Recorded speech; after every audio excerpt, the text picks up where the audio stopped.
We can look at the details of the machine data by a cell, and we can do that by going to the construction data tab under detailed cell viewer. And from here, what we can do is pick a cell location. So if I was to zoom in and pick on one of these cells, what it's going to do is going to show me the detailed information about that particular cell.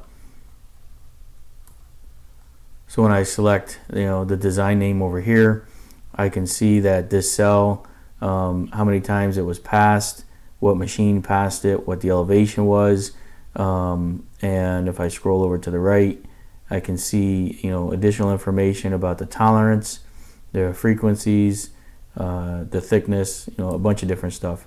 So if I pick the next one here, you can see on the lots, it's again showing me this one here is the D6K, the machine speed that it was operating at, whether it was going forward or reverse.